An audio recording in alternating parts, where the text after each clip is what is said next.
వేసింది తెలంగాణ పైన. 2014లోన మిగులు బడ్జెట్గా అవతరించినటువంటి తెలంగాణ ఇప్పుడు చూసుకుంటే అప్పుల కుప్పలాగా మారిపోయింది. ఇది ఈనాటి పరిస్థితి అని నిర్మలా సీతారామన్ గారు రాజ్యసభ సాక్షిగా ఒక ప్రకటన విడుదల చేశారు. మరి దీన్ని మనం ఎలా చూడాలి? నిజంగా తెలంగాణ రాష్ట్రం అప్పుల ఊబిలో కూరుకుపోయిందా, లేదా ప్రగతి దిశగా అడుగులు వేసే క్రమంలో చేసిన అప్పులు మాత్రమేనా? దీన్ని మనం ఎలా నిజానికి దీన్ని ఎట్లా చెప్పాలో అర్థమైతలేదు. ఈ రాష్ట్రం మిగులు బడ్జెట్గా మొదలైనటువంటి మాట వాస్తవం. తెలంగాణ రాష్ట్రాన్ని సాధించుకున్నది, ప్రజలు పోరాడి సాధించుకున్నది నిధులు, నియామకాలు, నీళ్లు. దీని ట్యాగ్ లైన్ అది. అయిన తర్వాత ఈ రాష్ట్రం సాధించుకున్న తర్వాత భారీ ప్రాజెక్టులను చేపట్టాల్సినటువంటి అవసరం వచ్చింది. అట్లానే ఇంటింటికి మంచి, అంటే ప్రభుత్వాలు ఏవున్నా కూడా ఇక్కడ ప్రభుత్వాలతో సంబంధం లేదు. దేశము రాష్ట్రం అంటేనే ప్రజల సంక్షేమం. సంక్షేమం దిశగా సంక్షేమ రాష్ట్రాలు పనిచేయాలి. సంక్షేమం దిశగా పనిచేస్తున్నాయా లేదని నెక్స్ట్ బ్రేక్లో చర్చలో మాట్లాడుకుందాం. అయితే ఈ సంక్షేమం దిశగా పనిచేసేటువంటి క్రమంలో కాళేశ్వరం ప్రాజెక్టే కావచ్చు, పాలమూరు రంగారెడ్డి ప్రాజెక్టులు కావచ్చు, లేకపోతే ఇంటింటికి మంచినీళ్ళు ఇవ్వడం, అంటే నల్గొండ లాంటి జిల్లాల్ని గతంలో చాలా కాలం పాటు ఫ్లోరోసిస్ మంచినీళ్ళు తాగేటువంటి దుస్థితి ఉండేది. వీటిని అన్నిటినీ నివారించాలని తెలంగాణ వచ్చిన తర్వాత వచ్చినటువంటి ప్రభుత్వం భారీ ప్రాజెక్టులను చేపట్టడం చేత ఈ ప్రాజెక్టులను జాతీయ ప్రాజెక్టులుగా తీసుకోకపోవడం వల్ల భారీగా అప్పులు జరిగినాయి. ఇక్కడ లెక్కలు కనపడుతున్నాయి దేనికెంత నిధులు పోయినాయి అనేది. ఈ క్రమంలో ఈ రాష్ట్రంలో అప్పులు జరిగిన మాట వాస్తవం. అప్పులు జరిగినాయి, వాటి వడ్డీ కూడా వాళ్ళ రుణం కూడా తడిసి మోపెడవుతూ ఉన్నది. అయితే మనం ఒక ఎడారి ప్రాంతానికి లేకపోతే దుర్భిక్షానికి ప్రాంతానికి నీళ్లను తీసుకురావడం లేకపోతే కరెంటు తీసుకురావడం మిగతా అంశాలు ఏవైతే ఉంటాయో వీటిని మనం స్వాగతించాల్సిందే. అంటే ప్రాజెక్టులు నిర్మించకుండా ఏమీ చేయకుండా బీజేపీ ఎన్డీఏ గవర్నమెంట్ 2014-15లో 62,78,553 కోట్ల రూపాయల అప్పు. అంటే గతంలో 60 సంవత్సరాల పాటు పరిపాలించినటువంటి ప్రభుత్వాలు చేసినటువంటి అప్పు.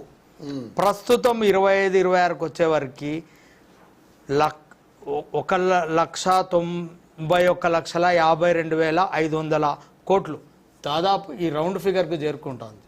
అంటే 2 లక్షల కోట్లకు అప్పు పోతూ ఉన్నది. ఇంత అప్పు, జిఎస్టీ పెరిగింది. క్రూడ్ ఆయిల్ రేట్లు ఎంత ఉన్నాయండి? ఇప్పుడు క్రూడ్ ఆయిల్ రేట్లు మన్మోహన్ సింగ్ ఉన్నప్పుడు ఎంత ఉన్నాయో దాదాపుగా ఇప్పుడు కూడా అంతే ఉన్నాయి. అంటే ప్రస్తుతం లీటర్ పెట్రోల్ ధర ₹107.46, డీజిల్ 95.70. అప్పుడు క్రూడ్ ఆయిల్ ధర 6,628. ఇప్పుడు క్రూడ్ ఆయిల్ బ్యారెల్ ధర ₹6,638.99. దాదాపుగా సేమ్గా ఉంది. అప్పుడు ₹74 లీటర్ పెట్రోలు, ₹49.69 2013లో డీజిల్ ఉండేది. మరి ఈ తేడా, ఈ డబ్బులన్నీ ఎటుపోయినాయి? ప్రతి అంశం మీద జిఎస్టీ వేశారు కదా, ప్రతి కొనుగోలు పైన జిఎస్టీ ఉంది కదా. అప్పట్లో వ్యవసాయ రంగాన్ని పెట్రోల్కు సంబంధించి స్టేట్ వాళ్ళే కాస్త ఎక్కువగా తీసుకున్నారు. తలాపాపం తిలాపిడికాడండి. ప్రజల్ని దోచుకోవడంలో రాజ్యం ఏదున్నా ఒకేలాగానే పనిచేస్తుంది. ఎందుకంటే మనకు కర్ణాటకలో బీజేపీ గవర్నమెంట్ ఉన్నప్పుడు తక్కువ పెట్రోల్, ఏదో కొంచెం ₹5 ₹10 ఇంత తేడా లేదు కదండి. స్టేట్ ఒకవేళ తగ్గించగలిగితే ఇంకో ₹5 ₹10 తగ్గిస్తుంది. కానీ డబల్ దోపిడీ అయిపోయింది కదా.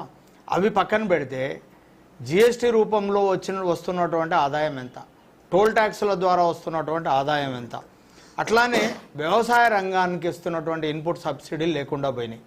అట్లానే మీకు డ్రిప్ ఇరిగేషన్ కానీ, వ్యవసాయ రంగంలో ఫర్టిలైజర్ కానీ, లేకపోతే ఎరువులకు కానీ, వీటన్నిటిపైన జిఎస్టీ ఉన్నది. వ్యవసాయ రంగాన్ని కూడా జిఎస్టీకి మినహాయింపు ఇవ్వలేదు. గతంలో వ్యవసాయ రంగానికి గత ప్రభుత్వాలు ఎంతో కొంత ప్రోత్సాహకాలు ఇచ్చినాయి.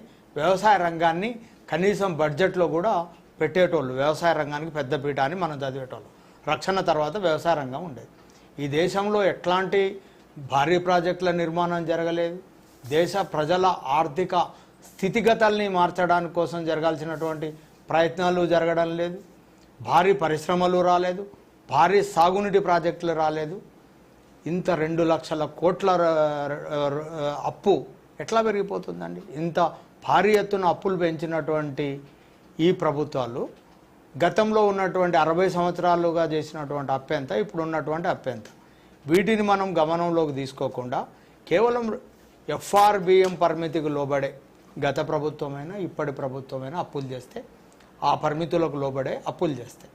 కానీ ఈ అప్పులు అనేటివి ఇబ్బముబ్బడిగా చేయడానికి వీలు లేదు, రావు కూడా. వీళ్ళు ఏదో మాటల్లో చెప్తున్నారు.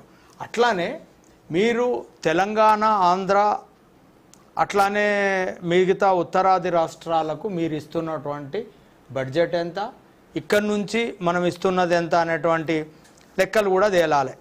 ఆంధ్రప్రదేశ్కు అదనంగా మీరు పోలవరం ప్రాజెక్టుకు 5,936 కోట్లు ఇచ్చిండ్రు. విశాఖ స్టీల్ ప్లాంట్కి ఇవ్వాల్సిందే వద్దని. అంటే అది ఈ క్రమంలో ఈ 1.5 సంవత్సరంలో ఇచ్చిన వరాలే. గతం 5 ఏళ్లలో వద్దాం, అక్కడికి వద్దాం. ఎందుకు ఇస్తున్నారు, ఎందుకు ఇవ్వట్లేదు అనేది కూడా చర్చ పెడదాం. 3,295 కోట్లు ఇచ్చారు. విశాఖ పోర్టుకు 730 కోట్లు ఇచ్చారు. పోలవరం ప్రాజెక్టుకు 400 కోట్లు అదనంగా కేటాయించారు. అట్లానే మీరు గుజరాత్కు చూసుకున్నా, అట్లానే మనం బీహార్కు చూసుకున్నా ఇబ్బముబ్బడిగా నిధుల కేటాయింపు అనేది జరుగుతూ వస్తూ ఉంది. అంటే ఈ దేశంలో ఏమి ఉత్పాదక రంగాల్లో మిగతా చోట్ల ఏం ప్రగతి జరిగింది, ఇంత అప్పు ఈ రాష్ట్రానికి ఈ దేశానికి ఎందుకు పెరుగుతుంది అనేటువంటి చర్చ డెఫినెట్గా జరగాలి. ఇక్కడ చూపెట్టుకోవడానికి కొన్ని ఉన్నాయి. ఇక్కడ అప్పు ఎందుకు అయిందంటే మంచినీళ్ళు ఇవ్వాలి కాబట్టి మిషన్ భగీరథ చేసాం, పాలమూరు రంగారెడ్డి, అట్లానే సీతారాం ప్రాజెక్టు, కాళేశ్వరం, ఇట్లా ఉత్పాదక రంగాలపైన మేము ఇక్కడ ఖర్చు పెట్టామని చెప్తున్నారు. కేంద్రం ఎందుకు ఇంత అప్పు చేసింది? 60 ఏళ్లలో జరిగినటువంటి అప్పు ఈ 10 ఏళ్లలోనే ఎందుకు జరిగింది? రెట్టింపు అప్పు ఎందుకు జరిగింది? దీనిపైన కూడా చర్చ జరగాలి. ఓకే, మళ్ళీ మాట్లాడదాం సార్ మీతో. ఇప్పుడు సార్ నమస్తే sir. BJP spokesperson Prem Gandhi గారు ఇప్పుడు మనతో కలుస్తున్నారు. సార్ ప్రేమ్ గాంధీ గారు, ఏంటి సార్ ఇంత పెద్ద రాయి సార్ స్టేట్ పైన? అప్పుల కుప్పగా మారిపోయింది తెలంగాణ అని కేంద్ర ఆర్థిక శాఖ మంత్రి రాజ్యసభ సాక్షిగా ఒక ప్రకటన విడుదల చేయడం, అది రాజకీయ ప్రకంపనలు సృష్టిస్తోంది. ఈ అప్పుల కుప్పలోన మీ భాగస్వామ్యం ఎంత? మేమేమంటాం సార్, అంటే ఇది కేంద్రం మాకు సంబంధం లేదు కాబట్టి ఒక రాయి వేసేద్దామని వేసారు. అట్లానేం లేదు, అట్లా లేదు. మిగులు బడ్జెట్ ఉన్నటువంటి రాష్ట్రాన్ని అప్పుల స్థాయికి తీసుకుపోయినటువంటి గత ప్రభుత్వం 10 సంవత్సరాల హయాంలా ఏదో అసలు అవసరం లేని అనవసరమైనటువంటి దానికి, అంటే